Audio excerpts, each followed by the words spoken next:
What's up, everybody? It's J and J with Justin and Jordan. What we got today, Justin? We winding down. Less than 10 games left. What you want to talk about today?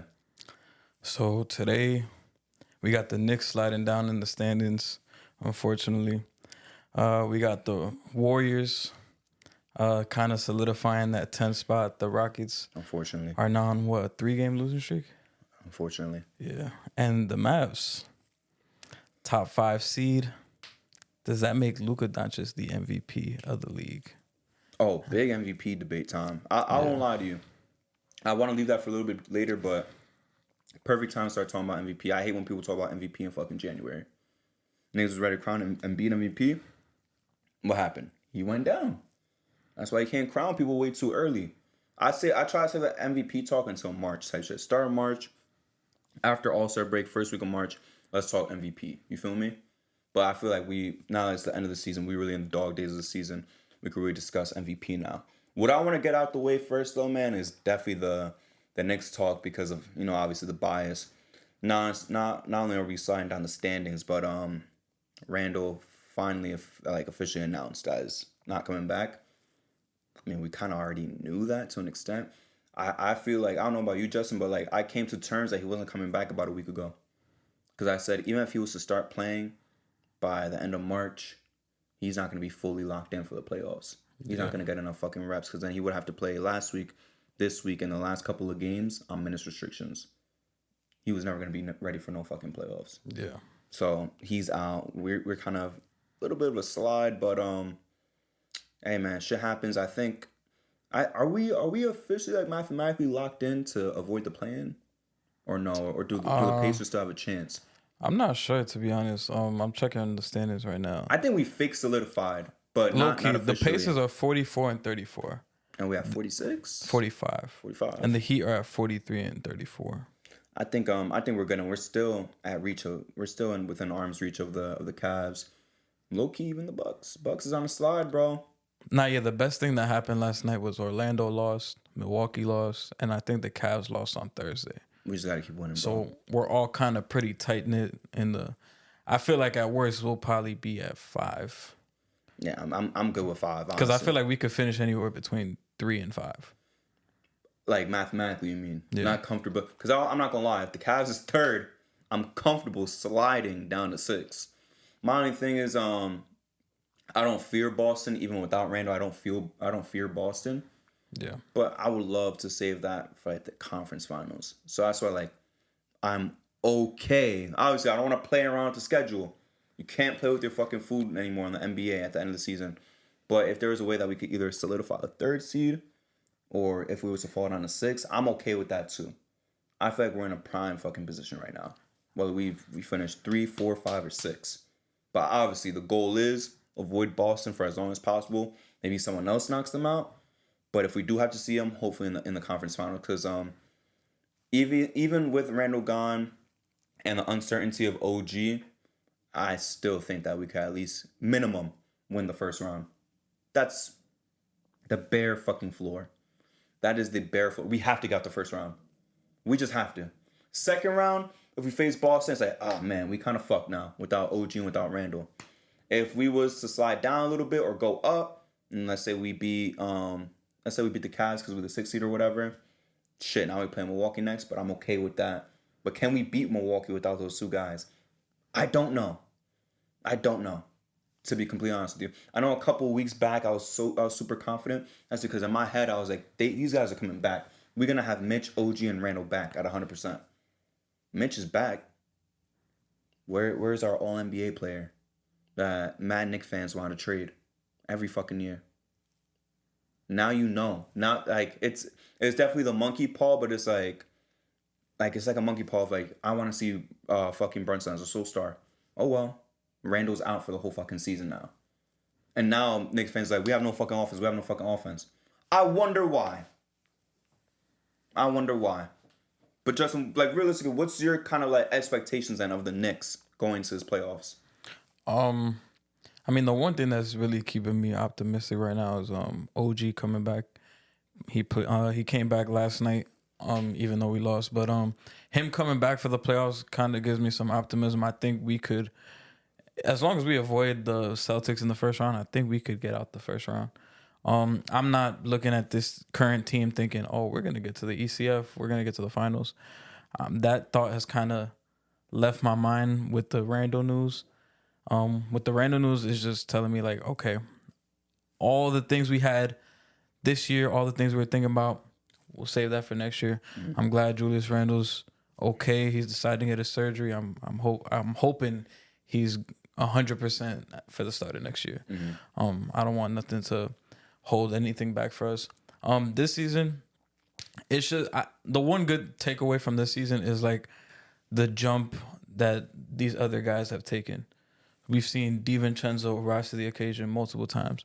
We've seen Josh Hart triple doubles like crazy in numerous games and stepping up.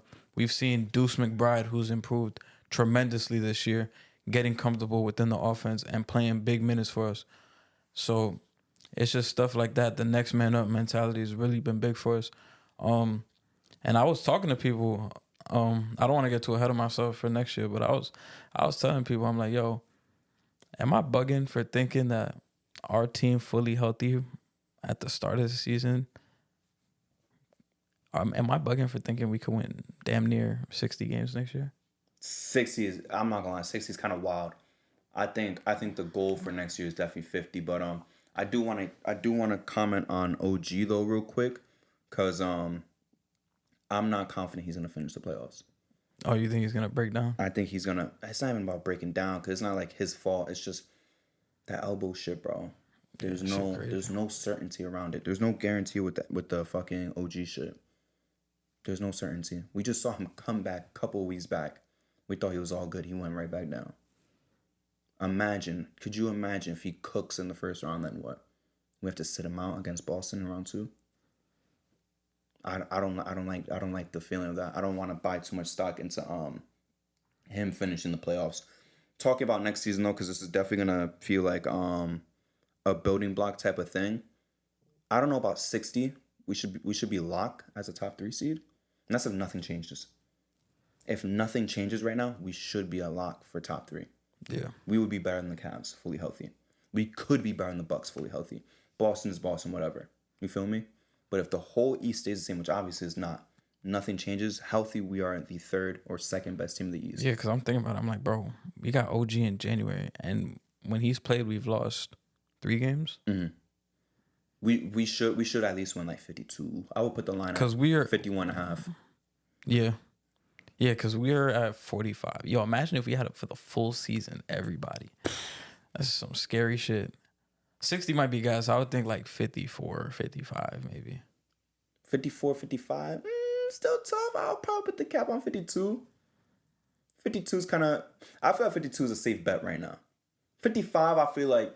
I know we're like nitpicking between 3 wins, but I feel like there's like a different tier between that 50 to 52 and 55 plus. I'm just saying because we didn't have Randle or OG in February, March, and then OG wasn't on the team obviously in November, December, and we saw that little stretch that we had for the month. It looked really, really, really good. So I'm unstoppable. Like, yeah, so I'm like, imagine if we had that for just another month. My only thing is too, like, we didn't even see them all together with fucking Mitch. Honestly. That would have been even crazier. It would have been even more disgusting. That would have been even crazier. And you know, there's still the potential of, you know, start trading the offseason. You never know. A la Donovan Mitchell, Joel Embiid. We never know. Yeah, man. Damn, Donovan Mitchell. I always allude back to the small backcourt thing, but if it happens, I feel like I'll talk myself into it. I know, yeah. Fully healthy though, just to kind of put the cap on it, because I don't want to do too much of the Knicks stuff. Fully healthy though, I would say we're gonna win the championship next year. We have to, because at the end of the day, we just saw Jalen Brunson last year. We didn't know if he could get any better. You feel me? We was like, this is an all-star, all-NBA tier type of guy. Top 10 player right now. We're on the up and up. I'll say he's a top 10 player. Randle, when he's healthy, all-NBA. OG, defensive player of the year candidate. One of the best perimeter defenders in the fucking league. DiVincenzo, I'm not gonna lie, I wasn't good or bad on the DiVincenzo signing. You feel me? I wasn't really leaning anywhere. I was like, all right, like this is okay, I guess. I'm not feeling any type of way. Fucking steal right now. That is a steal. Josh Hart bringing the energy. Miles McBride has the best contract in the NBA. I don't give a fuck. I'm gonna say it right now. He has the best contract in the NBA. He has the very best contract in the NBA. And I Hart, he has to get paid. We're gonna see what happens with that. That's gonna be a little bit scary, but you know, we're gonna see what happens. Still got Mitch. We have a lot of fucking firepower on this team. And shit, maybe we could fucking draft someone in the 20s, which we're always good at fucking doing now recently. Need a backup big. We do need a backup big. I wish we kept Jalen Duren. Oh my god. We had Jalen Duren. I want to go a lot. Oh my god. Here, give us the Larry O'Brien. Life would be sweet.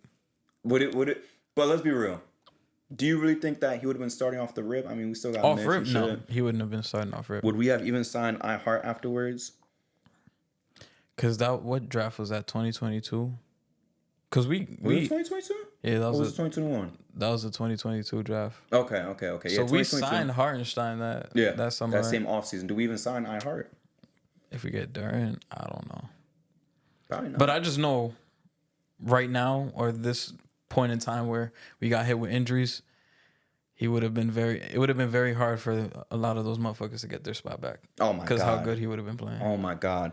But my other thing too is, since we talking about the big position, what are we doing with I Hart and Mitch? I mean, I Hart's probably gonna have a lot of suitors going into the summer. I remember I would watch some of the clip from Roommates when he was saying that he was trying to take a pay cut to stay with the Clippers. Yeah, he didn't want to come. Yeah, didn't want to come here, but we weren't the first option. Yeah, but yeah, a lot of teams. I would love to keep him, but if another team throws him a bag and he just has to go, I wouldn't even be mad at him because he's been playing his ass off this year. Mitch, I love Mitch, but like the thing is, he's always hurt. He can never stay in the lineup. I would just love some insurance at the big position. He's a really nice guy too. I met him. He's a really nice guy. Nah, yeah, he's a phenomenal player. He just can't stay healthy, and the most important thing is to have that insurance for a big somebody with these shot blocking tendencies and stuff like that. Kind of like, I don't want to say similar to him, but somebody that's like they're like a paint protector too. Because Mitch is like, he's one of those motherfuckers, like, there's not a lot of guys like him. He's an athletic fucking freak. Mm-hmm. But somebody that could just like protect the paint, do a lot of the dirty work, because that version of bigs is making a comeback into the league today and is very valuable. So we need emphasis a backup big, and we need low key a backup guard. Mm-hmm. We do. That's another thing we need. We need a suitable backup guard because Brunson and not even the Brunson part. I don't want to see Alec Burks on this team anymore. I'm gonna speak plainly. I don't want him on this team anymore. I want to cut them some slack because there was like I was trying to judge them from when everybody comes back. Unfortunately, they're having to play more than they're supposed to because of the injuries. So yeah, it hasn't looked good, but they came here with we brought them in for like the depth of like having our whole team. Once next year happens and hopefully everybody's healthy and it's still bad with Alec Burks, then I'll be like, okay, you could go. But yeah, he's just having to do a little bit more. Like kind of like the first thing, he was doing a little bit more than he had to do. Honestly, I'm patient with Bojan. Yeah, I'm not really like mad about him underperforming. But Alec Burks is kind of like, I know what you are. You feel me? I know who Alec Burks is, bro. He's not getting any better. He's been in the league for like 10 years already, I believe, 11 years. He's not gonna get any fucking better. We know who he is. You feel me? We know who he is as a Knick. So I'm kind of like good on that shit. But yeah, I completely agree with you. But I would say like I'm more worried about the backup big than the backup guard. Oh yeah, the backup big is the number one priority. Necessity right there. I don't know who we go after. I don't know if you could provide any intellect right now on any like type of bigs that's in that range, that 20-ish range, maybe the second round that could come over to us. But we need to find somebody because, like you said, bro, Mitchell Robinson, cool guy on social media too, except for like the subtweets and shit. But he's a cool guy. Good player, great defender, hustles, grabs his boards. I know sometimes he wants a bigger role on offense, but like you said, bro, have we seen Mitch play more than 60 games? I don't know. Maybe 60, but 65, no. I could bet on. I really like Kella Ware from Indiana, 7'1", long arms. Like, he's kind of on the thinner side, but he's really like agile. Mm-hmm. That's somebody I kind of look at like in the 20s range. Is he a Thibs guy? I would say so, yeah. It's just the bigs that like kind of want to come in and post up. Not really. Those You're aren't not really. Thibs. You're not playing for Thibs. Cause like I like Jericho Sims, but I'm like something seems to be going on in practice. Cause like sometimes he don't even be playing. I'm not gonna lie, Justin. It's just that I know I hype him up because that's Chris Jericho Sims. He's like, he ain't really all that, bro. Yeah, he's not the guy. Like that's how you know like he's not that important to us because we didn't even mention him when we were talking about backup bigs. Like he's our third big. I'm perfectly fine keeping him as our third big. I do not want to, promote him to a secondary big. I'm good on that shit. But I don't know. And just to comment quickly on Thibs too, because we are just talking about the Knicks as a whole and then going into next season too as a building block. I'm loving this team because rather than it feeling like we're building around Randle or building around Brunson, it feels like we're building around Thibs. And I think that's really fucking cool. Like how many coaches in the NBA would you say that a team is building around the fucking coach? Like 100% rather than building around the star player. There's not many. I guess just like Spo. But that's it. Yeah. Like this isn't just, all right, we're throwing you a bag of guys, like go figure it out. This is yo Thibs, Leon Rose calling yo Thibs. This guy's gonna work for your system? Cool, bang, cool. Pick him up. Let's go fucking get him. This kid hustles. This kid has a good mentality. Everyone there wants to be there as a collective, bro. There's no ego fucking problems. Everybody knows their role. Everybody fucking hustles. Who's the one player on the team that does not fucking hustle from 1 to 15? Nobody. Everybody gets down and dirty. Your MVP candidate, your All-NBA tier guy who's unfortunately out right now, your DPOY candidate, a guy in DiVincenzo, Josh Hart, everybody Deuce, they all fucking hustle. And even if you look at all the iterations of the team since Thibs got here, they all fucking hustle except Fournier, with all due respect, and low-key Kemba. But everybody else hustled. And those are two guys who just didn't fit with Thibs to begin with. But everyone else, well, I would even say Alec Burks fucking hustles. When Thibs was forced to play him as starting point guard. You feel me? Q Grimes would hustle. RJ hustled. Quickly hustled. And then learned to play fucking defense. That's what's cool to me. How many fucking coaches can you say that the team builds around them and gives them the trust to give them a roster that fits them? It's not many. Not many. Not many. You think they building around Steve Kerr or they building around Curry? They building around Curry. They're building around Curry, bro. That's how it goes. Timberwolves, they building around Ant-Man. Lakers, obviously around LeBron and AD. Clippers, obviously around Kawhi Leonard. You ain't building around Ty Lue's ideas. Because if that was the case, you wouldn't have brought in James Harden with all due respect. That's some Phil Jackson shit. It's just the truth. It's just the truth. It's really just the truth. There's not that many coaches, bro. And I really hope this season kills any anti-Thibs talk from the Knicks fan base. I don't want to hear a single bad things about Thibs ever again, bro. Ever. I'm being very literal when I say ever. I'm not exaggerating. I never want to hear Knicks fans complain about Thibs. Because for what? For what? What other coach have we had that has this much success in the past 20 years? I know you said the other day Mike Whitson, but that was one season. That was one season. Yeah. Thibs is going to keep doing this for the next couple of years. Yeah, it hasn't been this good since Van Gundy. Psh, keep Thibs out there till he dies, bro. And he'll die on the court, too. He's one of the few basketball personalities that will die on the fucking court. I hate people on Twitter that be like, yo, Thibs is running his players into the ground. I'm like, bro, we literally have no choice right now. Like, we can't do that. This time, it pisses me off because he, like you said, he has no choice. He has no choice right now. How many guys have gone down throughout the season, bro? A lot. Like, we didn't play Deuce 48 minutes for fun. And it's guys on ESPN, too, saying it before the game. They're like, oh, the Knicks are tired because Thibs is playing them into the ground right now, and it's the end of the season. I'm like, bro, we literally have to play, like, all our guys, like, mad minutes. Like, he's not just doing it for fun. Like, yeah, Deuce, we're just going to give you 47 minutes tonight. Like, for fun. Like, fuck it. He literally has to. Josh Hart has to play 48 minutes. Like, Jalen Brunson has to play 44 minutes just for us to win because we have nobody else. So that's just the way things are going right now. It's just the D-Rose shit, which was a mistake. But it's like, I guess Luol Deng as well to a certain extent. But let's be real. Did either of Cat, Jimmy, or Wiggins get seriously... Because I know Jimmy missed the end of that season that they won 50 games. Or almost 50 games. Did any of those three guys get seriously injured that entire fucking season? No.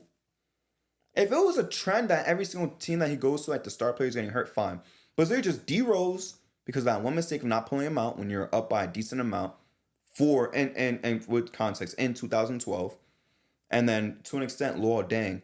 But since then, who else? People try to throw in the Randle shit from this year. No, Randle's not. I'm like, yo, we was up 17 with 4 minutes left. It's 2024. Motherfuckers come back from that ASAP. Fuck Jaime Jaquez. Yeah. I'm gonna start that. Fuck him, bro. And fuck Heat fans. Fuck Heat fans, bro. I'm going against the Heat fans going into this postseason. Because once that Randle shit dropped, like, oh, all these Knicks fans are crying, but they're dirty. They hurt Jimmy Butler last season. What the fuck are you talking about? They're talking about the fucking playoff series. That's playoff ball, bro. That's playoff basketball. What y'all talking about right now, and y'all being assholes about it, like, yo, fuck you guys. Yeah, Nick's Muse on Twitter is like, yo, every time we play the Heat, somebody come out hurt. Yeah. It's the truth. Remember Q Grimes? The Q Grimes steal? Woo! Oh, when he started, like, tweaking? Yeah. If we're throwing fuck yous out, I want to say a big fuck you to Shea. He missed a few games, came back to play the Knicks, beat us, and then decided to sit out for 4 games. Since we're in the playoffs too for fantasy, I just want to say fuck you to Luka for sitting out last night because now I'm down by 100. He could have got me a good 60 just by himself. Oh, yeah, he did sit out. And they still won. Fuck Cade for sitting out the last 3 games when I really need him. I think Kuzma's legitimately injured. I don't know what's going on with Derek White, but Derek White's sitting out. And, you know, prayers up for Şengün because he was carrying me in fantasy, but now he's gone. He's been gone. I'm pretty sure I would have won the league if he didn't get hurt. I'm going to throw that out there right now. But Justin, just real quick, one topic that you didn't mention, by the way, that I want to move on to, just real quick. Because one of my favorite players of all time, by the way, I'm gonna be honest with you right now. The league retired him for not picking him back up. But Rondo officially retired, even though he was basically retired. No one was gonna pick his ass up anymore. Anyway, he's getting old. Only him and Jaylen Brown I could give the title of Celtics that I actually appreciated. I don't fuck with any other Celtic players. I don't fuck with specifically Celtic KG. I fuck with T.O.'s KG, not Celtic KG. I don't fuck with Paul Pierce. I don't fuck with Tatum. Who else do I not fuck with? Just Celtic players in general, basically. Fuck the Celtics in total. But Rondo and Jaylen Brown are the only 2 guys I can say I'm a fan of. Rondo's been a really good player. In his prime, he was one of the 5 best point guards in the league. Debate has come up, though, Justin, on if he should be a Hall of Famer. It's tough, man, because his peak was very, like... insane. It was very good, but it was also very short. He had maybe want to say like a 4. Yeah, I would say 2009-2013 when he tore his ACL. Yeah. The shit he was doing, though, was fucking crazy. I don't know. I don't think he gets in first ballot. I think if he was to get in, it would probably be like maybe the 3rd. How many tries do you get? I don't know, man, but they give it seems like they give you as many tries as possible because everyone fucking gets in. I feel like if he does get in, he's gonna get in on like his 3rd or 4th try. 3rd try? Yeah. Because I think they just revealed the 2024 class for the Hall of Fame. I know Vince Carter is in it. Deserves. I forgot off the top of my head. But even by my stricter standards, he deserves to get in. You think so? Nah, Vince Carter, yeah. Oh no, I thought you were talking about Rondo. No, I'll give my take on Rondo in a second, but Vince Carter 100% deserves to be in. Even with my strict standards, he would get Chauncey in. Billups Would not make mine. Michael Cooper Would not make mine. Walter Davis Would not make mine. Dick Barnett Would not make mine. Pause. Yeah, those are the pause. Yeah, those are the players. Everybody else is coaches, executives, WNBA players. Yeah. And if I'm not mistaken, Rondo is like a 4-time All-Star. I'll definitely check in a second. If I'm not mistaken, he's a 4-time All-Star. I think he's 2 or 3-time All-NBA. None of them first team because he had guys like CP and Russ ahead of him. 2-time champion, of course. And his peak again, like you said, dude was legitimately a threat for 12 assists a game. 4-time All-Star. 4-time All-Star. How many All-NBA? 3 or 2? All-NBA, he had, let me see. I think he had 3. I think he had 1. 1? Yeah. He wouldn't make mine. He wouldn't make my Hall of Fame. Yeah. All-NBA, where is it at? And he didn't. It's not like he hit any of the big milestones either. I don't even think the man has 8,000 assists. Forget 2011, 2012, he was All-NBA third team. Damn, so only 1. He would have made 12-13 though, because he was tweaking. Yeah, he was bugging. He was tweaking out. 12-13, he was legitimately, I would say, like, before he got hurt, I would give him that he was better than CP. And that time, by the way, it only got to like January. He got hurt in January. But by that time, man, like, he was legitimately better than CP in my eyes. 2011, 2012, Rondo was my favorite Rondo. He was a dog, bro. And he would turn up in the playoffs. To me, he was in that echelon of like point guards with like Derrick Rose, CP3, Westbrook. Like, he was in that tier for me. Really? Yeah. You would throw him in the mix with D Rose? I would have put D Rose, then would have put CP3, Rondo, and Westbrook, and then Curry came afterwards. Oh, yeah. Curry, at that 11-12 specifically, Curry to me was not even. I believe he was injured. Yeah, he was hurt. So Curry. 12-13 is when he popped up in the All-Star game. That's when he dropped 50 on us. But Rondo, I don't know. Maybe it's because I was watching a lot of Celtics games that year because they was always on TV. And 11-12 also was the year Derrick Rose was like in and out of the line. Because it was 66 games that year. Derrick Rose only played 39. So he was kind of just in and out. Rondo has some fucking games. Like, bro, he was a triple-double threat before it was like popular. Before it was popping, Rondo was like the OG, like triple-double, like playoffs, triple-doubles. Oh my God. Like, he'll have games where it's like 11 points, 18 rebounds, 12 assists. Like, what the fuck? Not even stop patting either. Like, he had to do that shit to win. With like 3 steals. I remember the game in Miami when he dropped like 44. I'm like, shit. Like, I would watch like those late big 3 Celtics era, and sometimes you would think that Rondo was the best player on that team. He was. No. I'll say this. Post the 2010 finals. Post 2010, yeah. He was the best player out of all 4 of them. He was the very best player out of all 4 of them. Yeah. It was legitimately a Boston Big 4, but he was the best fucking player. Like, yeah, you had times where Paul Pierce will hit a big shot here and there. He'll have games. KG will have games too. But to me, Rondo, post 2010 was like the fucking captain of that team. Like, he was leading 100%. The charge for that team. And, he was literally the one that was like backpacking them in that fucking ECF series. Bro, he was a dog, bro. He was a fucking dog. Who's better defensively at their peak, him or CP? I'll probably go CP. Peak for peak playmaker, who's better, him or CP? I'll go CP. Close though, right? It's close, yeah. Because I'm just talking straight peak. Because obviously for the career, CP, better player, obviously better scorer. I'll say defensively and playmaking wise, they're at least close. They were close. Yeah. Rondo wasn't too much of a scorer. I don't think the man's ever averaged 15 points per game. But guess what? When he needed to score, I'm gonna be honest. That was by choice. Yeah. I think he could have, if he wanted to, average 15, 16. He wouldn't have been no 20 point per game guy ever. I'll say that much. But he could have upped it to 14, 15, 16. And still had the 10 assists. But he was just so focused on playmaking. It's crazy, bro. Yeah, I think 11 and 12, he averaged like 11. 11.7 probably type shit. I think it was close to 12. Some shit like that. But like, I swear, bro, like big national televised games, he will have like 29, 12, and 13. Like, he'll have games like that. And he was a beast. It was crazy. Like, when he really had to score, he would deadass do it. And yeah, I think it was by choice. Because I think if he really wanted to, he could average like 17. So you out on Rondo making the Hall of Fame? Yeah, I don't think he's gonna get in, honestly, just because the peak wasn't that long. Mm-hmm. And that's your standards, or you're talking about their standards? Oh shit, by their standards, he's getting in. He might get in. But by your standards, but by my standard, he wouldn't really get in. And also, I don't know, maybe some people have had like off the court, on the court issues and still have gotten in. Yeah. For some people, the him quitting on Dallas was like a big thing. So, with all due respect, we got a pedophile in the Hall of Fame. Yeah, him quitting on the Mavs should not stop him from making the Hall of Fame if he truly deserves it. Chris Webber getting in, there was questions of you.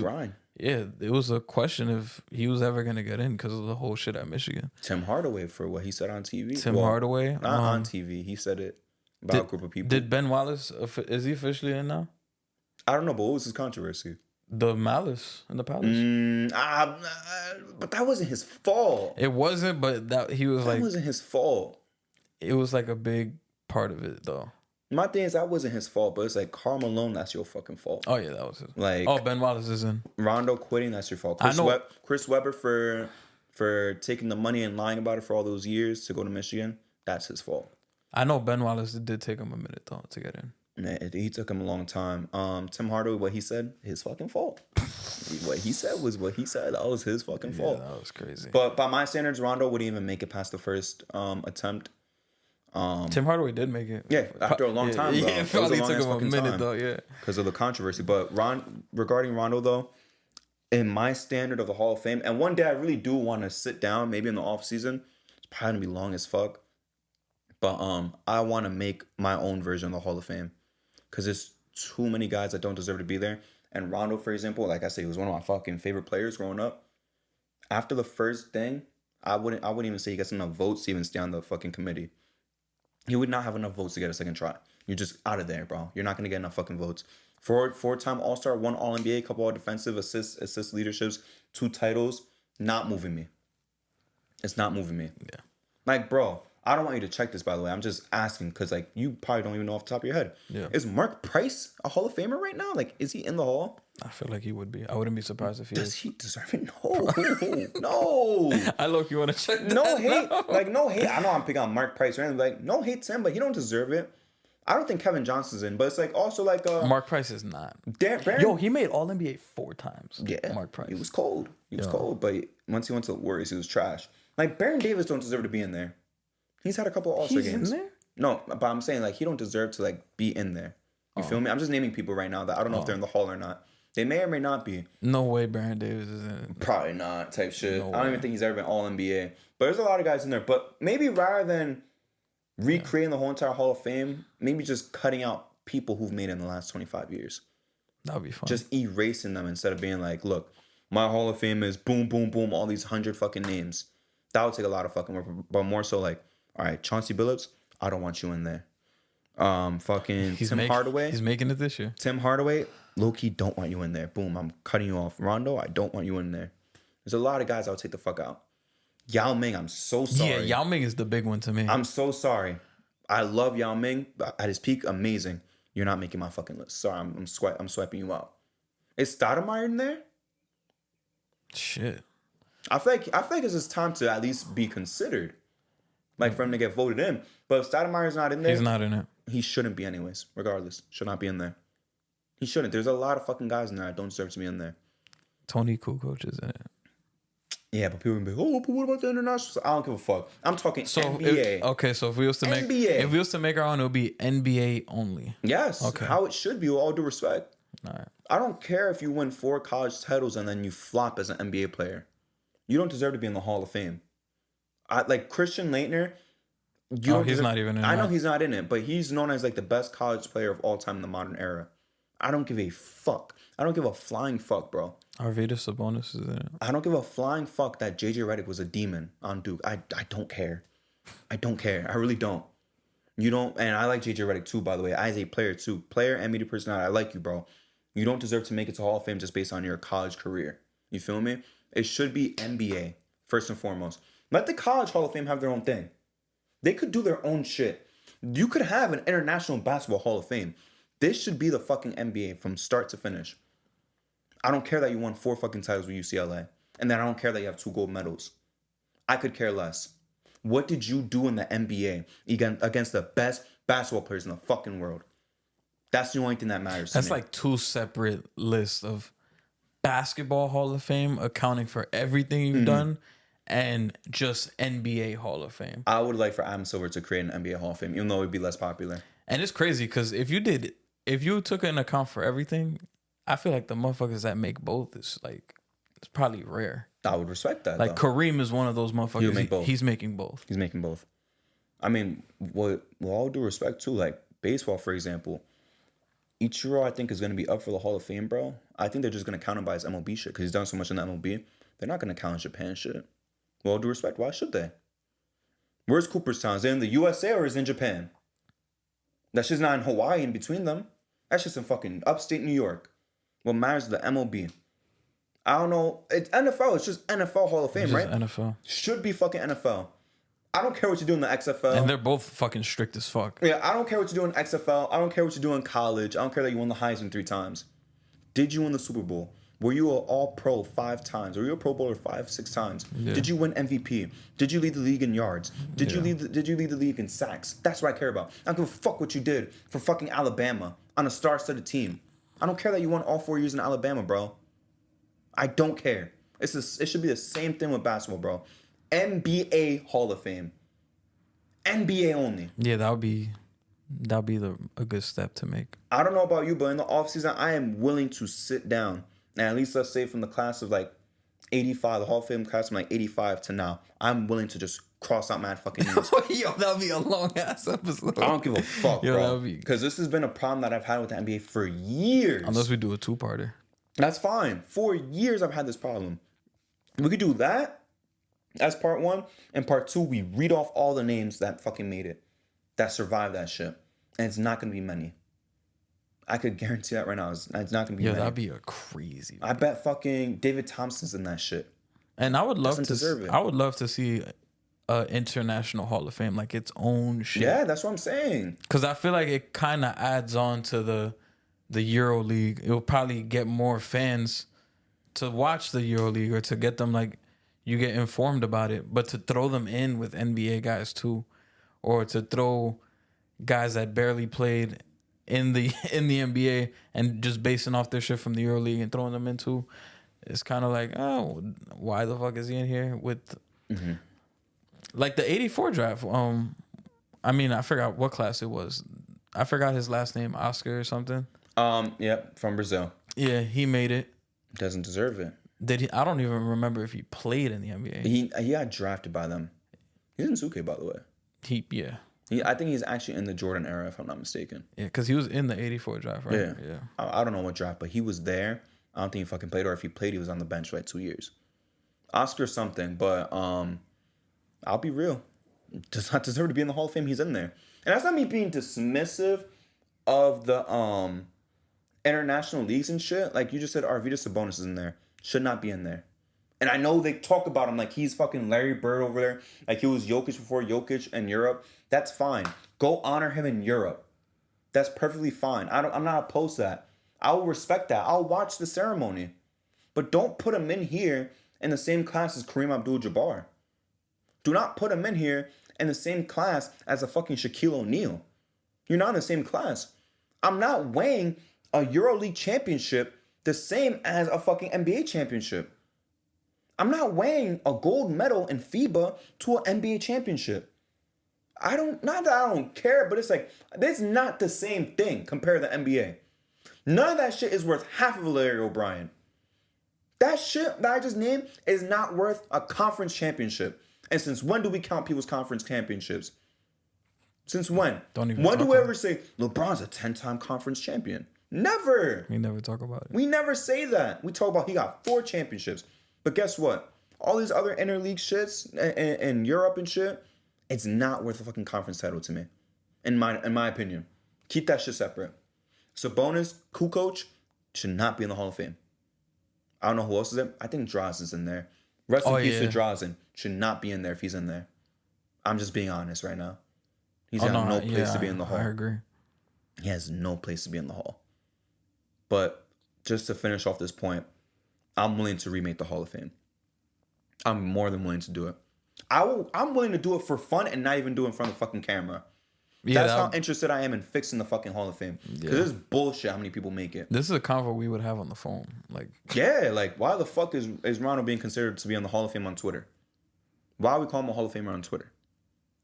Like, people are saying Boogie Cousins should make the Hall of Fame. Awesome peak. You're not a fucking Hall of Famer. Great peak. You're not a Hall of Famer. You don't deserve to make it. Shout out to Boogie, bro. I don't know what he's doing right now. I think he's in Puerto Rico right now, right? Or him and Dwight switched, I think it was. I think he went to Taiwan. Dwight went to Puerto Rico. I think they switched. Some shit like that. I think that's what I heard recently. But shout out to Boogie, you're not a Hall of Famer. I'm sorry. You already know who I'm saying is not a Hall of Famer. Klay Thompson, you're not a Hall of Famer. Sorry. Sorry, bro. It's just the truth. It's just the truth, man. Just because you won a couple of championships, you're not a Hall of Famer to me. What did you do in the fucking NBA as an individual? This would actually be a good exercise because it'll kind of like, I feel like this basketball Hall of Fame that we currently have kind of brainwashes us to think some motherfuckers should make it when they really shouldn't. I think people have to, not because accolades matter. Here's my thing. Here's my problem with NBA fans, right? And not all of them, just a couple of them. There's so many different sections of them. You have the analytical folks who are 100% analytics. Oh my God, this guy's LeBron and Raptor is this and it leads the league. I don't care. They're 100% analytics.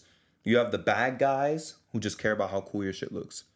You have the guys who just straight eye test. They don't even want to look at the box score or even advanced stats.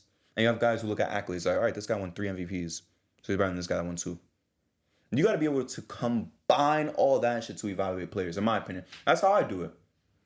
I don't say LeBron's better than Kobe just because of 4 fucking MVPs. Kobe fans shouldn't come back to me saying, oh, but he got 1 more ring than LeBron. How about we look at every piece of their game? We look at the statistics. We look at the accolades. We look at the advanced stats. Everything. We watch the fucking film too at the same time. And I could tell you LeBron's unstoppable going to the paint. LeBron analytically and with the eye test is a better 3-point shooter than Kobe. Okay, but Kobe's a better fucking perimeter defender. That's fine. But you're not gonna just separate it by bit by bit by bit. And my point of this is like accolades, like these accolade heads. That's just not moving me. If I talk to somebody and all they talk about is accolades, this guy's a Hall of Famer. Like you said, you're fucking brainwashed. Oh, but this guy was all NBA twice. Good for him. The fuck did he do for his team? How much better did he make his team? How much better was he than his fucking peers? I don't know how you evaluate players. That's always gonna be how I evaluate people, bro. Did you make your teammates better? Could you win on any fucking situation I throw you on? Can I throw you on the Hornets right now and tell you to win me 44 fucking games? Yes or no? If it's a no, I'm not highly rating you. That's just how I do it, bro. I could be wrong. Niggas could say I'm wrong. That's fine. But I'm not going to change how I evaluate players. And that's why my Hall of Fame is a specific type of way. If we do this, like in the middle of a fucking July, I'm willing to do it, bro. I'm more than willing to do it. I'm willing to cross off. I'm willing to cross off people that they're predicting to make it.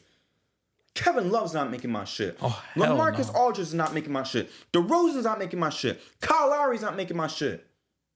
You know, Kyle Lowry has like a pretty high percent chance. He's gonna make it on Basketball Reference. He's gonna make it. Champion, 4, 5-time All-Star, couple 3rd-team All-NBAs, probably like 2 type shit. I'm about to check his percentage on Basketball Reference. 1 ring. It's high. It's higher than 50 if I had to guess. Kevin Love's supposed to make it. 85%. That's too much. You don't deserve that shit. Are we really looking at him like, damn, this guy's basically a lock to make the Hall of Fame? No. Eye test, analytics, fucking accolades. He's not fucking making my Hall of Fame. He doesn't pass any of those 3 things for me. He doesn't. He will never do that shit. Because he's 30-something right now. He's in his late 30s. Obviously, he's never going to achieve that shit. He's not going to get better. Yeah. It's all down from here, brother. That's it. That's just how it goes. How the fucking cookie crumbles. Yeah. Justin, my Rockets lost. Oh, man. I don't even want to say too much about it, but I know we got to talk about it. But my Rockets lost. They let me down. I was here last week talking mad shit, talking about they going to pass the Warriors. I did that shit 2 weeks ago, too. Choked, bro. Torrey Eason had the fucking t-shirt on too. Yeah. The Warriors took that game personal. Good for them. My thing is, because now I'm a clown Warrior fans, bro.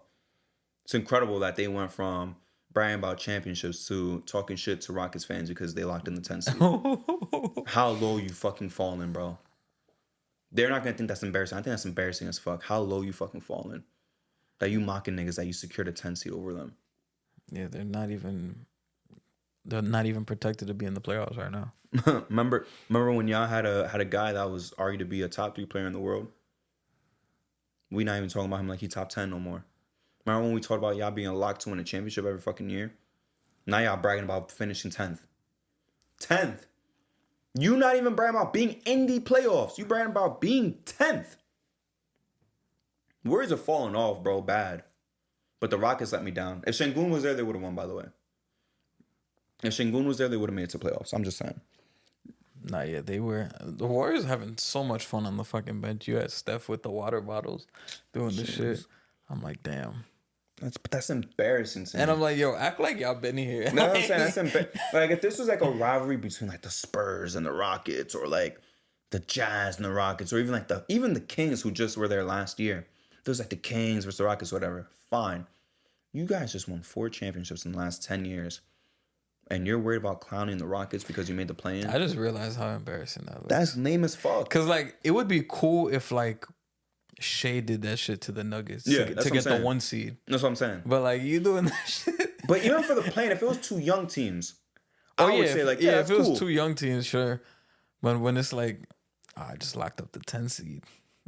Yeah, so y'all won a championship 2 years ago. It's laughable. No, it's they fell off. It's a shame. It's embarrassing. I'll say it. That's borderline fucking embarrassing. And motherfuckers is very, very fortunate that we even have a plan. Yeah, because in a regular NBA season, which I low-key want to come back, but it's never going to come back, they would have missed that shit, and they would have been sitting down Steph. Oh, hell yeah. They would have been gave up. The plan has given a lot of teams, like, hope. That's not that. I love when people say the plan was created to give LeBron a chance to make it to the playoffs. The plan was created. LeBron was the 1 seed, and he won a championship. What the fuck are we talking about? That's my favorite comment, though, from, like, LeBron haters. That it was all created just in his favor. How? What are we talking about? What are we talking? He benefited from it because he was the 1 seed. What are we talking about, my nigga? Oh yeah, the year they put it in here, he won the championship. He won a championship. I don't know what the fuck we're talking about right now, and I'm still selling Warrior stock that I don't have. I still have them going out in the first game against the Lakers. Yeah, it's looking very bad for them right now. It's looking like the Lakers are kind of stuck too at that 9 spot because they'll be on a win streak, but guess what? Everyone above them is winning too. I mean, the Kings are kind of falling down. Falling a little bit, but I wouldn't say it's too crazy. And they just got Malik Monk, I believe, is hurt. Kevin Huerter's out for the season now. Mm-hmm. So I don't know, but yeah, it kind of looks like it has been the Lakers just stuck at 9 for how it's been moved. Yeah, they have not moved in months. And their offense looks a lot better. It does. That's what sucks. They play no defense though. I still got them being the Warriors, and then I have them being the Kings. The Suns game will still be close. So, if I'm not mistaken, the Pelicans are 7th, right? I have to check after last night, but before starting the games last night, they were because 6. I think the Suns might be 6 now. Suns are 6 now? I think the Suns before the game started last night, because I'm pretty sure the Suns won last night. If I'm not mistaken, before the game started, the Pelicans were 6, so they could have fallen to 7. Currently, right now, the Suns are 6, Pelicans are 7, Kings are 8. Fell off from top 5. That's crazy. Yeah. And the Mavs is 5th. Yep. The Mavs is 5th. It's that time, Justin. Is Luka your MVP? It's funny because I said this a while back. I was like, bro, if he could get the Mavericks to top 6, top 5, he is my MVP. I was saying this. I'm like, all he got to, because he was doing like this phenomenal shit when they were like the 9th seed, the 8th seed. I was like, all he got to do is get him to 6, 5. Like, if you could just get him to like 6 or 5, you're my MVP. Mm-hmm. So yeah, with all that being said, 6. I mean, yeah, he is. I gave some love to Giannis just because of all of this shit that's going on. Man, nobody cares about him no more. Yeah, nobody cares. Yeah, like I gave love to Giannis just because of all the shit that's going down in Milwaukee, and he's kind of like the bright spot of like, all right, guys, all this turmoil, jump on my back, pause. Mm-hmm. I'm gonna carry us to wins, and they've been the 2nd seed for majority of the season, besides from that little short time the Cavs were at 2. Yeah. But they were the 2nd seed for most of the season. And a lot of that is because of Giannis. Despite the Adrian Griffin bullshit, the current Doc Rivers shit right now. Because I'm pretty sure they're under 500 now in the Doc Rivers era. It's embarrassing. Bad. Yeah, and Giannis is still able to keep them afloat. So he was my number 2. I had him right there. But yeah, for me, Luka's my MVP right now. Yeah, Luka's my MVP as well. I know I predicted shit at the start of the season. I think they're 1 and 2 interchangeable. I have Jokic at 3, Giannis at 4. And of course, I'm kind of adding the inherent bias of the voter fatigue, even for me, with Jokic and Giannis. But I feel like it's so weird that we even forget about Giannis's top 5, because there's shit that doesn't have him top 5. But he's definitely number 4 to me. But right now, like you said, Luka has been doing crazy ass shit all season, whether he was a 10 seed or the 5 seed now. He was doing it with Kyrie. It was him and Kyrie. They bought him PJ. PJ's been doing it. PJ just had a good game last night. Shout out to PJ. But now that they're the 5 seed right now, he's got to be the MVP. You can't argue anything against him. You can't. Give it to him, man. You have to. And I think Jokic is like the heavy favorite right now to get. Which I don't understand, with all due respect to Jokic.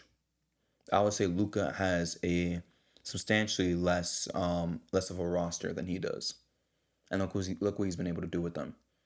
I know there's like a lot of Jokic fans too who will talk about like, oh, they have like a similar team composition, or like, oh, but like Kyrie's better than anyone else on the fucking Nuggets. But what about the team in its totality? The roster construction. The Nuggets have a way better roster construction than the fucking Mavs. Damn, Jokic is minus 5,000 on FanDuel to win MVP? And Luka's plus 2,500. I'm about to take that shit and win $250. That's crazy. I'm willing to throw $10 on that. And then Shay's plus 3,500. Shay's not number 2? No, Shay's 3. Damn, he had number 2 locked in all season. Honestly, it's just between those 4 guys. Yeah. I don't care about, obviously, Tatum. Don't give a fuck about no he's Tatum. Not even in the conversation. Tatum's not in my convo. Love Brunson, not in my convo. Donovan Mitchell went down, not in my convo. Embiid went down, not in my convo. He would have been in the convo. Of course. Yeah. But he went down. But it's just those 4. Those 4 are in another fucking atmosphere compared to everyone else. Just this season. This season, they are in their own fucking tier, those 4 guys. And they're all in the same tier. But Luka is my fucking MVP right now. Yeah. What more does the man have to do? He scored 73 fucking points. He's averaging finally a near triple-double with 34 points. Asking him, yo, just finish. Because the 2022 season, when they made the WCF, what seed were they? They were the 4 or 5, because they were in the 4-5 matchup. Oh, yeah. You're right. Yeah. Oh, you were about to say, like, it's because he hasn't finished that high? Yeah. That's not true, though, because also, I forgot if it was the first Clipper matchup or the second one. They were also 4 and 5. I forgot about I think the second one, they were 4-5. And the first one, they were 3-6. Yeah. Or 2-7. Was it 2-7 or 3-6? But he's been 4-5 twice. This will be his 3rd time in his playoff career being 4 and 5. Yeah, give the man his MVP. Holy shit. I'm sitting here thinking he's been 7 seed. No. He missed the playoffs last year, obviously. Yeah, last year they missed the playoffs. But this also brings up the question of, the debate that every NBA fan's been having for decades. MVP versus best player. Is he the best player in the world, though? Individual. I still think it's Jokic. Jokic is the best player in the world too still, Yeah. even if he doesn't win MVP? Yeah. Why is that, though? Just like all the shit that goes down with the Nuggets, like if somebody goes down, it still don't faze them. Like I'm still confident in Jokic. You get shit done. Luka does have that to a certain extent. It's just the play style at times is like you could only ask him to do so much. I feel like Jokic kind of orchestrates everything. He could get you a steal late game. He could get you a big block. He'll get the big rebound to save the possession. He could throw it down to KCP when nobody thought he was open and knock down the 3. And then when you really need a bucket, he could post up and get it for you. I feel like Jokic, in all aspects of the game, wherever you need him at, whatever you need him to do, he could deliver despite whoever's on the floor. We saw it 2 years ago, and the year before that, his back-to-back MVP season, playing with motherfuckers that shouldn't even be in the league. Campazzo. So, to me, Jokic is just like, and it's crazy because we're like nitpicking these guys because these guys are like they're all in that tier, but Jokic to me is like he's like the fucking top of the line. I see what you're saying, but I would still take Luka as an individual as the best player in the world. I think this is one of the rare cases where the best player in the world is also my MVP. I'll say that. But you're not wrong. Like I said, they're all in the same tier, and you said the same thing as well. But Luka, to me, it's like I feel like I could low-key ask him to go win me a fucking game, whether it's because I need him to score 40 or because I need fucking 15 assists.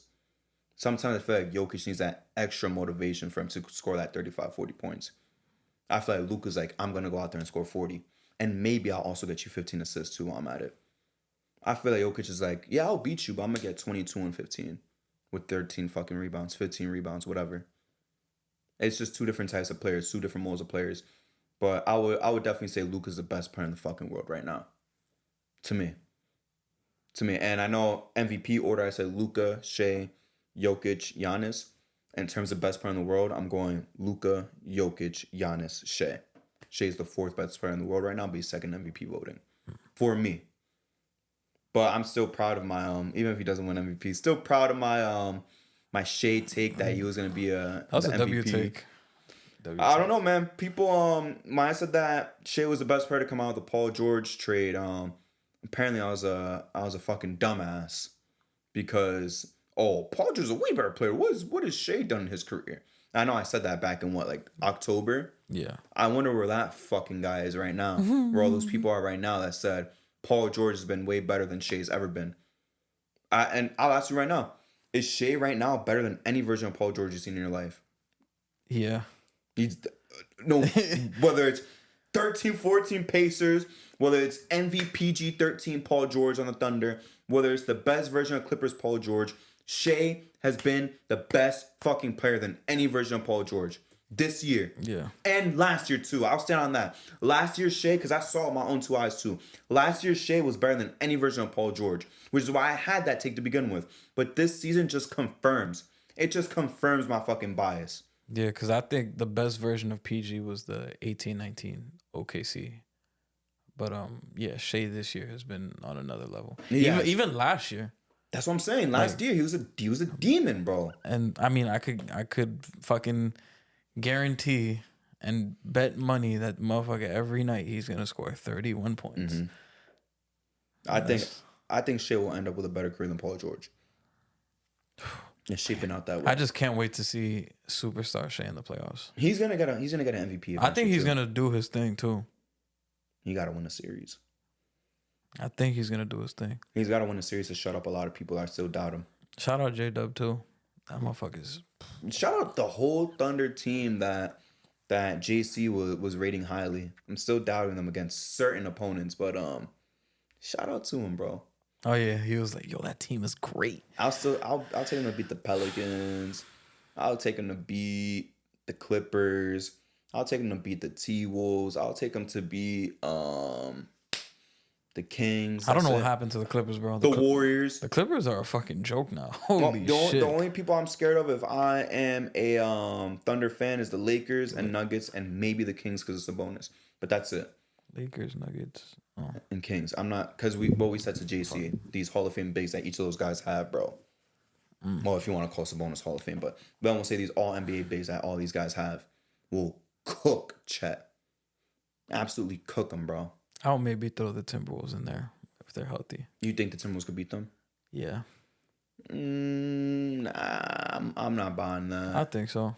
I think the Thunder would cook the Timberwolves in 6. That'd be a fucking great series. It's Shea versus Ant-Man, bro. I'm taking Shea a little bit more. Then what? We taking Gobert versus Chet? Gobert versus J-Dub? Are we really doing this? J-Dub is dead. J-Dub would be the X factor for the Thunder. You don't think it would be Lou Dort? But then they're gonna throw McDaniels on J-Dub. That's fine. If J-Dub cooks him, yeah, it's over. The Thunder is winning that shit. Respect Lou Dort. What do I have to respect him for? I'm saying he won't do his thing too. Let's not forget about Lou Dort. On who? Just in general. I'm not talking about defensively. I'm talking about offensively and defensively as a whole. He's gonna do his thing. Now I got no problem throwing him on fucking Ant-Man too, by the way. Since you said on who. I could trust Lou Dort to slow him down. Man, I think Ant would take that fucking series like personally. Yeah, but let's not talk about Lou Dort like he won't put clamps on niggas. Oh. He's able to take in a 6-game series if he's the primary defender for Ant-Man. He's taking Ant to Rikers Island at least 1 game out of 6. He's locking him up 1 game out of 6. Oh man, you don't think so? No, I'm just laughing that you said that. Yeah, shout out to Rikers Island, bro. Shout out to all my hearts in there. I'm telling you right now. But nah, Lou Dort, I could trust him. I could trust him to stop Ant-Man for 1 game. That's it. And even then, you still have the switchability of a lot of those guys on that roster to guard Ant-Man. Are you really trusting that many guys on the T-Wolves to guard Shea? No. I only trust 2. 2? Yeah. Who? And McDaniels. I was just gonna say McDaniels, to be honest with you. I think McDaniels is a much better defender. And that's not to shit on Ant-Man's defense. Ant-Man is a very good defender. But I think Shea has a better chance cooking Ant than cooking fucking McDaniels. I almost said J-Dub. I will give that a sign. I will tell Ant-Man to guard J-Dub and McDaniels to guard fucking Shea. That's what I would do. And damn, Mike Conley, I don't know where we're gonna hide you. I guess you're gonna go on Lou Dort. You know, he's either gonna guard Lou Dort or Josh Giddey. Oh yeah, I forgot about Josh Giddey too. Yeah. Shout out to Josh Giddey. He was cooking us. Yeah. He was. I feel like he always cooks us. Am I bugging? J-Dub was cooking us. Holy shit. But I feel like Giddey always has a good game against us. Am I tweaking? Nah, he do. I could be tweaking. Nah, he do be having. I gotta check the history though. I really do gotta check the history. Stat Muse. Yeah. Josh Giddey versus the Knicks before allegations. Nah, let me chill. Oh, but before shit. allegations, he was cooking us too. Damn, bro. Anything else you want to get into real quick before I announce the player of the week? I mean, Final Four college basketball. Shout out to Caitlin Clark. Yeah, shout out Caitlin Clark, yo. That game was crazy last night. Shout out to her. And shout out to her cooking Ellis, yo. She had Haley Van Lith going like this. She was like, what do you want me to do? No, but she was like, like that, bro. And she's about to transfer. Yeah, she's bugging out, bro. That's funny. Yo, that was so funny. She was just like, the fuck you want me to do? Like, yeah, like literally, what do you want me to fucking do? Nah, man. The final, I think it's tomorrow, South Carolina versus Iowa.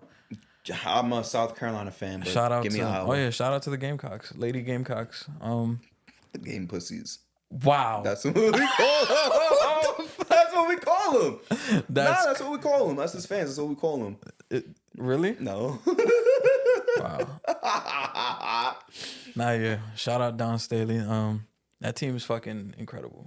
Man, that team is nice. But you saw Zach Edey won 2-time National Player of the Year. That's a big thing. Can't wait to see what happens tomorrow. But I don't really have much to talk about. Can we talk about the women real quick? Shout out to DJ Burns too, by the way. Yeah, shout out DJ Burns. Can we talk about the women real quick? Because I'm gonna ask you, because you are the college fan, not just in basketball and women's basketball, also like football. Like, from your perspective, from all the college athletes that you've seen or personally or know of, where does Caitlin Clark rank as like a draw for viewership? Damn. Is she bigger than peak JJ Redick? I mean, me personally, I wasn't watching peak JJ Redick. But I'm not saying like better play. I'm saying like watching ESPN. In terms of like viewership, like what she like attracts to the screen. I would say so, bro, because the shit she's doing is fucking crazy. Like she's shooting it from the logo. And fucking, she's having these games where she'll have like 30 points, 12 assists. Like her playmaking this year has gotten a lot better.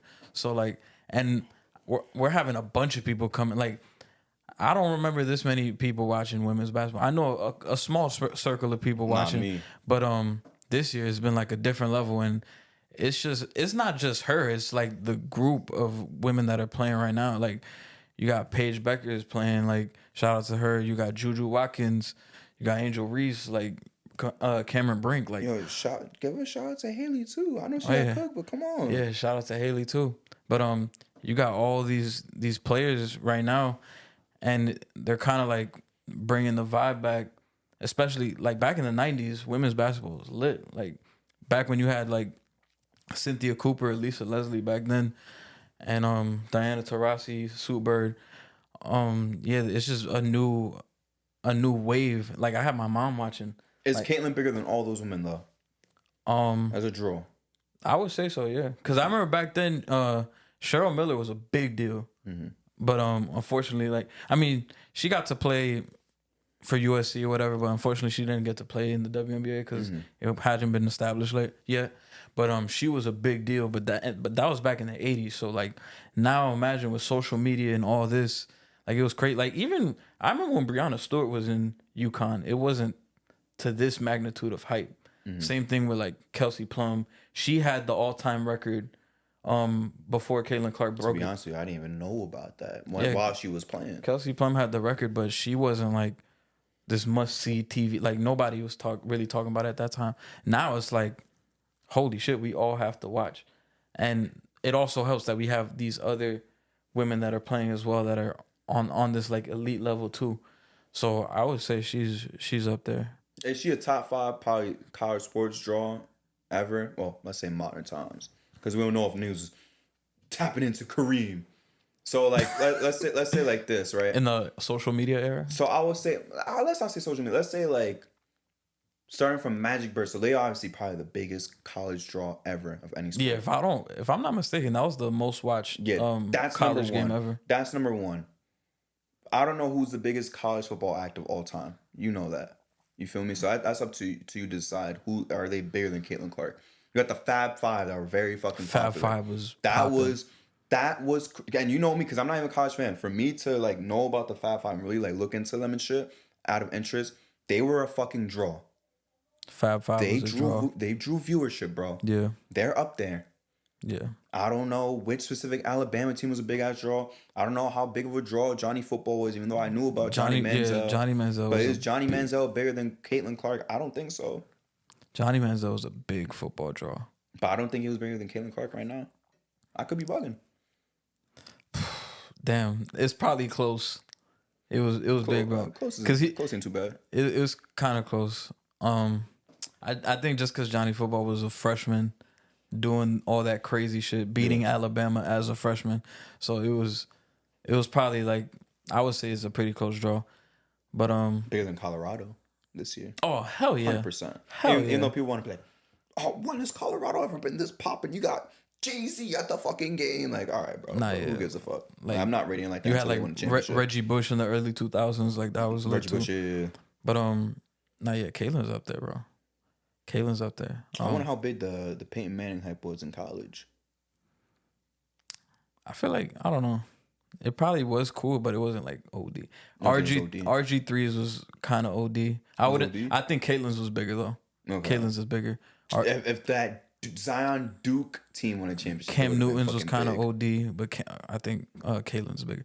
That Zion Duke team was OD. It was a big fucking deal, but they didn't even win a championship. But they should have. That was a big. But most of that was because of Zion, though. But I still think Caitlin was a bigger draw than Zion. Yeah. But it also is hard to evaluate because Zion had 1 year. And that's the good thing about women's college basketball. They're there for all 4 years. Mm-hmm. So you're seeing the same team for years. Is there any reason for that? Is there like a WNBA rule that you can't draft freshmen? So the rule for WNBA is you have to be, I think you have to be turning 20 the year of the draft. Mm-hmm. So you basically have to do 3 years. Or even 2. Yeah, 2. It depends of how like NBA. You just need 1 year out of high school. Yeah, 1 year out of high school. Take that shit out. We already talked about that last week. Take that shit out. Yeah, take that shit out. But yeah, man. And we it's actually cool that we get to see these women come back and play out their college careers, because I think today Sarah Strong, who's the #1 high school recruit for women, she just committed to UConn today. So now she gets to team up with Paige. Paige gets to leave. Now she's the one. That's the next one. Yeah, so it's just cool to see, because men, we have one and done, so it's like you don't really see it. Back then we saw it. Mm-hmm. We saw that shit all the time back then, but now it's not really the case. But it's cool, man. I'm excited. This WNBA is about to be, I think it's about to be popping now. Do you really think so, though? Being honest? I think so. I feel like for whatever reason, because for example, even though I didn't even tap into too many of the women's games in general this year to begin with, and then last year obviously even less, but when I look at this, I'm not like jazzed to go watch WNBA, you feel me? And I feel like even if Caitlin Clark was to go, to WNBA and shit, like I'm not gonna feel really inclined to watch it. I might be more inclined to watch March Madness women's for the next couple of years than the WNBA still. But it's different with the NBA, because I still rather watch the NBA than men's March Madness. I don't know. I hope it brings the viewership, but I don't think it's gonna do no like crazy shit. Because even historically, regardless, even before Caitlin Clark, women's March Madness has always been more popular than WNBA by viewership historically. That is a most of that in part is because I think it's the WNBA's fault. And somebody was saying it like during the game. I forgot who it was. It might have been, if I'm not mistaken, it might have been Diana Taurasi. I forgot who it was. But they were saying that the WNBA, like, they kind of like don't promote their shit that well. And kind of doing a disservice to their players and like their franchise, because you have a lot of talent in the league. A lot of people, like, there's a lot, and I've been to games. There's a lot. There's fans. You would know. There's a lot of fans, and I think they're doing a disservice by not promoting it like even more. And you have a pretty good sweet spot because you're like in the summer. Like, I mean, you're really competing with baseball, so it's like you got a lot of NBA fans that don't watch baseball. Once June hits and there's no more NBA, the whole summer that's really all at WNBA. And so you have really like a fan base of like NBA people that you could capture that don't really tap into baseball like that. So it's really on the WNBA because you have all this talent currently in the league and then all this incoming talent that's coming in right now. And I don't know what it's going to take. Maybe some things they might have to implement because I don't know. For me, I was watching the women's college tournament more. Like, if NBA games were on last night, I was like, fuck that. I'm watching. Yeah. I was watching South Carolina. I was watching the Iowa and UConn game. I was like, fuck NBA. Same thing with the men's. I'm like, fuck NBA. I'm watching this shit. But it's really on the WNBA. What they could do, maybe innovate new things, add different brand deal. I'm not saying to throw fucking FanDuel everywhere and be like, oh, prop this, prop that. I mean, we could bet on WNBA already. Yeah, you could do that already. Well, I'm not going to, but 4+ Serena threes. Maybe Take it right now. Maybe tap into the streaming market. Like, I know we got NBA League Pass, and a lot of us complain how expensive it is and all these blocks. Maybe you tap into one of those markets and be like, oh, we're gonna make it free for new users, whatever, just to get you in. First year free, some shit like that. You never know. You just got to try different things. But with all the talent that's in the league now and all the talent that is coming into the league, I feel like something has to be done. Yeah, they got to take advantage now. They got to take advantage. With the stars of like Angel Reese and Caitlin Clark, you got to take advantage now because, and you just said, how much crossover is there between baseball and basketball fans? Like, little to none. Not many. To be completely honest. There's not that many baseball fans that are heavy into basketball and vice versa. Yeah. You should be able to take advantage of that fucking market. Yeah. You should be able to. And like you said, they don't do a good job promoting, bro. They don't. They just don't. I'll be honest with you. Football doesn't have to promote at all. They don't. But the NBA is the only professional league in the world, I would say, that does like the best job of promoting their fucking stars. Yeah. Like, soccer is just, if you're good, you're good. Like, we'll watch you. But it's like, NBA could promote LaMelo fucking Ball. More people know. Like, I don't want to just say it's a WNBA thing too. Like, it's a sports thing in America besides football and fucking basketball, men's basketball. More people can name LaMelo fucking Ball than Mike Trout. More people can name LaMelo Ball than fucking Patrick Kane if you show them two pictures. I'm gonna be guilty of the Patrick Kane one. You can show me a picture of a random white guy. I'm probably not gonna be like, that's Patrick Kane. I'm like, I don't know who the fuck that is. Look like he from The Office. I know this is LaMelo Ball. You feel me? Like, and LaMelo Ball's not even a top 40 player. But they do such a good fucking job promoting. And since it's the same sport, you should at least be able to take some percentage of those guys, bro. You got to be able to take some percentage of that fucking viewership. Like you said, we don't know what it is they got to do, how to do more promotion, if it has to be a rule thing, if something has to change, FanDuel gets more involved. I don't know. Something's got to give, though. I don't know what, but something's got to give, especially when you're about to have two big-ass draws coming to your league very fucking soon. Yeah. What you going to do now? And, yo, they have a sweet spot of the time because, like, once basketball's over, you really... Because NBA, I believe is from May to October. WNBA, you mean? Yeah, WNBA. My bad. Yeah. Because, yeah, if you're not in tune with baseball, that's, like, the middle... That's probably, like, post-All-Star break. If you're, like... That's like the time. I think the playoffs start in September, and then I think the season ends around October. So it's like you kind of have the time you kind of really struggle with is the playoff time because now you're going into damn near baseball playoffs and then the start of football. But like just the regular season itself, you kind of start at a pretty decent time. If you're just a sole basketball fan, you're going 4 months without basketball. Yeah. If you're just an NBA fan. Even if you're a football fan as well, you're going 2 months without any sports, period. If you don't want to watch fucking baseball. Yeah, for me, it was always rough for me because for me, it was like NBA ends in June, and then the only thing I have to look forward to was the draft, summer league, and then it was like, shit, I'm not watching baseball. Like, respect baseball. Come on. I mean, that's why I'll be good all year. I'm trying to tap in this year. I'll be good all 12 months. I'm really trying to tap in this year, but then it was like the two things I would kind of like lean towards was either WNBA or baseball. I mean, this year, unfortunately, now we're gonna have the Olympics, so that's probably gonna mess up the WNBA too. Yeah, that's gonna fuck it up. That's gonna fuck it up. But they gonna have to do something. I don't know what the answer is, bro. Yeah. Shout out to baseball too. Shout out to fucking well, they lost last night. Shout out to fucking Yankees though. Yeah, shout out to the Yankees. Shout out to Yankees. I need a new jersey. Oh yeah, and fuck the Mets. Yo, the Mets got one win. Yeah.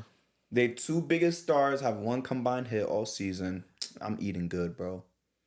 I'm eating good. Fuck the Mets. The Red Sox gotta lose a little bit more. Every day I just check if the Mets win and if the Yankees win and if the Mets lost. Who do you know that's like a Mets fan that you like really fucking around with them? Mikey Locks. Oh, just Mikey Locks? Mikey Locks. Robinson. Nick. Nick is a Mets fan. Yeah. He told me that. Yeah. Dev.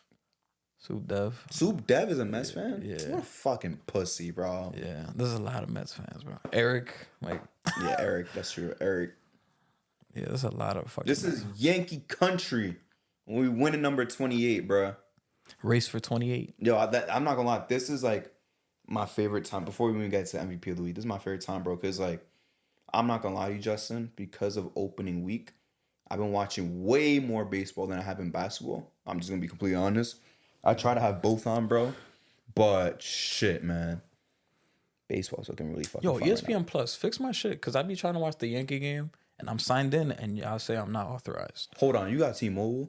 Yeah, that's why. Oh, damn, I think that's just gone, by the way. I was going to say, get the free MLB TV. If I was you, bro, even if you can't watch the Yankees, bro, you have to watch the Dodgers. I'm not going to lie. I've been tapped into almost every fucking Dodger game, whether they win or lose. It's fucking fun. Because you got Mookie, then you got Ohtani, then you got Freddie Freeman back to back to back.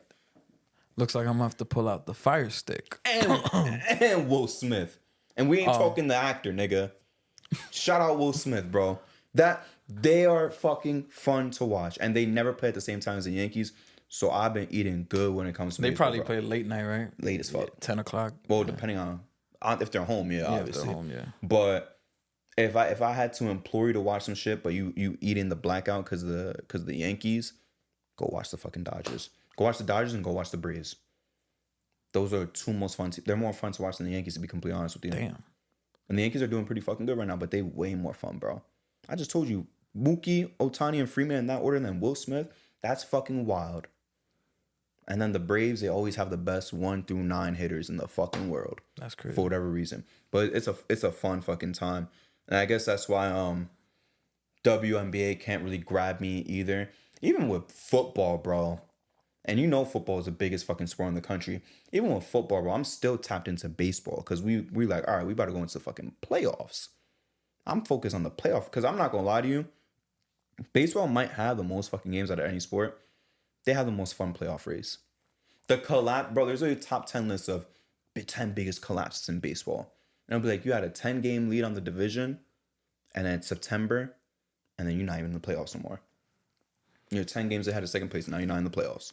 I didn't realize how hard. I feel like we were having this conversation the other day. I didn't realize how hard fucking baseball was until following the Yankees first week. Because it's like, bro, you're playing every day. Yeah. And there's some weeks where you're playing literally Monday to Monday. Mm-hmm. So it's like, bro, traveling too sometimes. And it's ridiculous, bro. It's not. My thing is to counter that too as well. I know because being the devil's advocate, people will say like, oh, but they're not like moving a lot. Like, yeah, you're not doing the whole running up and down the court 48 fucking minutes. That's very true, but it's not fucking easy though to still play a sport every fucking day. At a professional level too, every fucking day. Nah, yeah, because, bro, you got to stretch, warm up, and then you're cooling down after the game just to do the shit the next day. And it's like, yeah, you're not running up and down every day, but you're just like engaging different parts of your body every single day, and you don't really get a rest. Bro, the Yankees could literally play Monday through Wednesday in Toronto, come back to New York, play Thursday to Monday, 2 different teams at home. It's that fucking wild, bro. Nah, it's just crazy. 162 games is a fucking lot, bro. Don't lower it. A lot of people want to lower it. It's like 140 type shit. Don't ever lower that shit. Keep it how it fucking is, bro. But it's definitely not easy. And like I've told you before, I don't think I've said it on the pod, but to hit a fucking baseball, like to get it, let me not say to make contact, to get a hit in baseball professionally is the hardest thing to do. I guarantee you will hit an NBA 3-pointer before you hit off an MLB pitcher. Even a contested NBA 3-pointer. I guarantee you that you can make what will be like the equivalent to getting a hit in baseball. I guarantee you can make a fucking 30-yard pass before you could hit a fucking baseball. I guarantee you. Hockey might be the only thing that's like the equal level of difficulty. But to get a fucking hit in baseball, bro, you gotta understand. The best hitters are getting a hit 30% of the time. What the fuck you think you and me are gonna do if we get in the box 100 times? 90-mile-per-hour fastball. 90 is slow too. That's the worst part. College niggas that don't make it to the league throw 90. My coworker who played in the minors did not play 1 inning of pro baseball. Didn't even play AAA. He said that he was the lowest velocity on the team. He was throwing 95 in the bullpen. And he said he was not shit compared to everybody else throwing 99. Damn. With control. Damn. And then he knew someone throwing 103 with no control. Could you imagine getting in the fucking box, man? Trying to get a hit off of 98. And then once you get used to 10 swings at 98, like, I'm ready for this one. That's just going to go up and then down. That's just going to start by going towards your head. You're going to be ready to swing at it. It's going to slow down, drop to your fucking feet. You think that's harder? That's 70 miles an hour. That's a fucking curveball. You think that's harder or pitching's harder? I think hitting's harder than pitching. But depends what you mean. Like at a professional level, what? Like it is harder for me to strike out the worst player than to get a hit off the worst pitcher. I think it's going to be harder to get a hit. Yeah. I'm not going to strike out the worst fucking hitter in single A.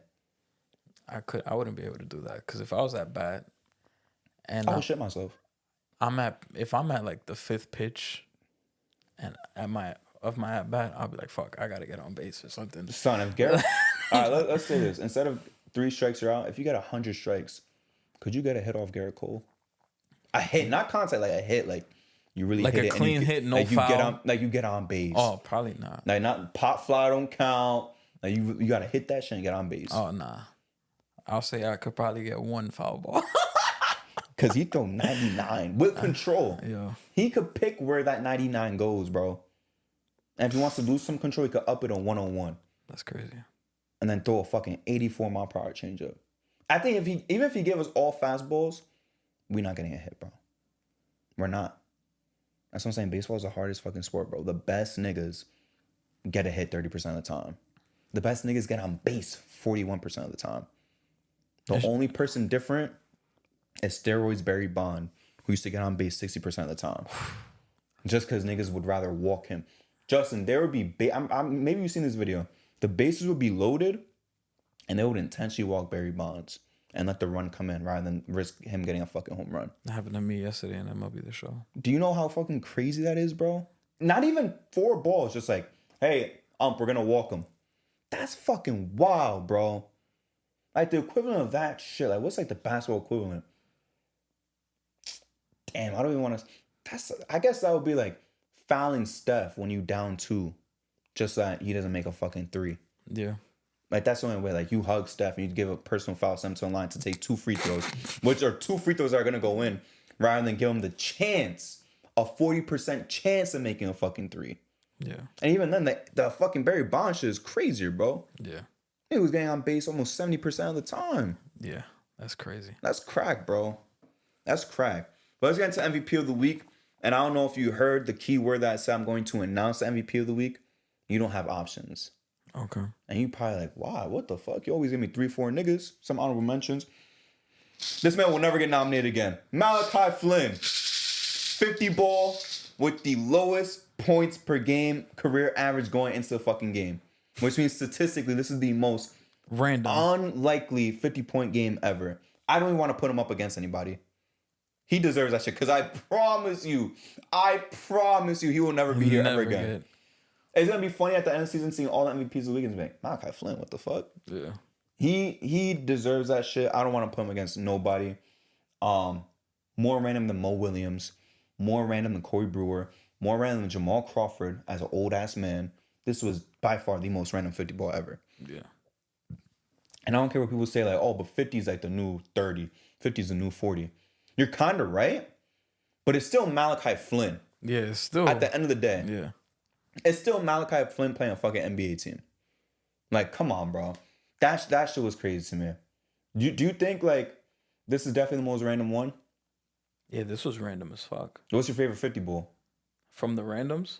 From the randoms, yeah. So, Terrence Ross, Corey Brewer, Mo Will, Malachi Flynn, old man Jamal Crawford. Unless you could think of another one. Those are the five I think of. Jamal Crawford's was pretty cool. I'll probably say Terrence Ross, though. Can we throw in T. Wolves, D. Rose as random? But I feel like we're going to be biased as D. Rose.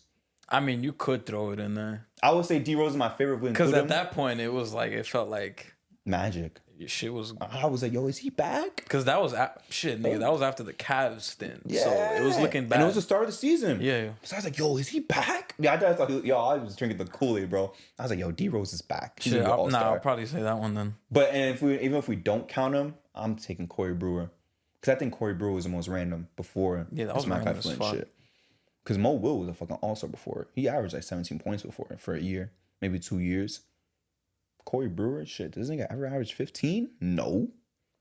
He was probably barely 10. Terrence Ross was my favorite, but Corey Brewer, as I remember being like, that was random as fuck. Because I remember when Terrence Ross did it, we was young. And I remember like the day. I think all these I just named were type young. Shit. I think they were playing against the Clippers, if I'm not mistaken. And he was in his second year. He was a Raptor. So. He might have been in his second or third year. I'm like, yo, is this motherfucker? I remember being young. I'm like, is this guy like the next like Vince Carter? Hey, he about to take DeRozan spot? Yeah. And then trade DeRozan. But I remember Corey Brewer vividly. I was like, this is fucking random. I was like, what the fuck? Yeah. Could you think of a more random 50 ball besides Malachi Flynn after today? Like, who could do it that would be more random? Let's be like type realistic. I'm not going to be like Mitchell Robinson because we know that shit's not going to happen. Random ass 50 ball. I got one already in mind that I feel like low-key could happen. Peyton Pritchard. Well, Trey Man. But to me, if Trey Man dropped 50, I would have been like, he's like that. This ain't random. What about Peyton Pritchard, though? It's like, you could do it. Like, you could do it, but it's like, what the fuck? They'll have to force him to take that shit. Yeah. Maybe. Because even if Peyton Pritchard dropped 35 tonight, no, the most random 50, TJ McConnell. That would be, what about Tyus Jones? Yeah. That would be pretty fucking random too. But not more random than Malachi Flynn, but it would be fucking random. If TJ McConnell, Peyton Pritchard to me it's kind of. But there be games where he be damn near having 30. And I know niggas like to be like, oh, but it was a fucking Drew League. But that nigga dropped 91. Nah, I'm gonna have to side with those niggas that you arguing against. It's the Drew League nigga. But we saw Isaiah Thomas. But he used to have big games too. But if TJ McConnell dropped even if TJ McConnell dropped 42, I would be like, what the fuck? I think even 35, but I would be like, what the hell? That would be crazy. Crazier than Malachi Flynn? Yeah. I think so. I think Malachi Flynn is still so fucking random because this man don't even average like 6 points. Yeah. That. I think he averages like less than 7 points, bro. Imagine Killian Hayes drop 50. That would be random as fuck. That would be more random than Malachi. That would be random as fuck. Davion Mitchell 50 ball. That would be dumb random. That would be random. That would be random as fuck, bro. If we dead ass saw him drop 50, Davion Mitchell drop 50, bro, I would question if he on something. Oh, he's getting drug tested. He will get drug tested ASAP. He's getting drug tested. I'm trying to think who else before we get out of here. Damn. Like all time, too, by the way. I feel feel like Jarrett Jack would be a random 50. If that nigga dropped 50, I'll be He's shocked. definitely dropped like 37 before. Yeah, but it's Jarrett Jack, nigga. If Prigioni dropped 50, that would have been random as fuck. Bro, Prigioni 50 sound crazy, bro. Ilya Silva 50 ball? That would have been random. I'm trying to think. Me too, but I'm trying to be realistic. Like, I'm trying to think. Bro, an Okoro 50 ball. Yeah, that would be random. Patrick Williams 50 ball. Oh, yeah. I'll be like, what was it, all free throws? Yo! What about IO 50? Would you be super shocked? I wouldn't be too shocked. I wouldn't say like Malachi Flynn shot, but I'd be like, damn, nigga. I wouldn't be too shocked. I don't know who else. Because, like, if he dropped 42 tomorrow, I'd be like, okay. I know he's a rookie. What about Anthony Black 50? That would be fucking as random. A rookie. That would be random as fuck. I feel like even a Jalen Suggs 50 would be fucking random. That would be most of the Magic niggas, if they drop 50, I'll be like, damn. If anyone drop 50, that was a Paolo, even Franz, bro. I'll be like, damn, you got 50? That would be pretty. Franz would be hype random, and he's not even a random. He can't hit shit right now from 3. You're fucking pissing me off. I gotta start taking his unders then. But walk us out of here, Justin. What's going on? Get us the fuck out of here. All right, guys. If you guys are listening on audio, please give us 5 stars. Please like. If you guys are watching on YouTube, please subscribe. Please leave a like. Follow us on TikTok at the J&J Podcast is going up on Instagram. The JJ Podcast 1. Thank you guys for watching, and we appreciate y'all. No shout outs, by the way? Nah. Shout out Final Four. Mm-hmm. I was about to say shout out Caitlin Clark. Yeah. Shout out Caitlin Clark. Shout out Don Staley. Shout out Dan Hurley. Yeah. I guess the ones that you didn't mention. Shout out DJ Burns. Shout out Juan Soto. Oh, yeah. Shout out DJ Burns. Shout out Marcus. That's ethical hoops right there. Yo, DJ Burns was like, oh, the only thing Zach Edey got on me is 7 inches. No Diddy. He said that shit at the fucking presser. No, I didn't see that. I gotta watch that shit. I gotta watch that shit. I said shout out Juan Soto. Shout out Volpe. Shout out Stroman. Oh, shit. Damn, I got no more shout outs. Shout out to all the guys. Free K Flock still. I'm gonna say every episode. Free K Flock. No funny shit. But also the other DJ Burns shit too. Before we get out of here, when they gave him the ice cream, bro, trying to call him fat fuck low key, and he just held it during the interview. He just gave it to someone else. Yo, tell that nigga to get in a 3-point stance, bro. Nah, that Zach Edey shit was hilarious. I'm gonna find that shit. That shit was so funny. But all right, we gonna catch y'all next week. Peace.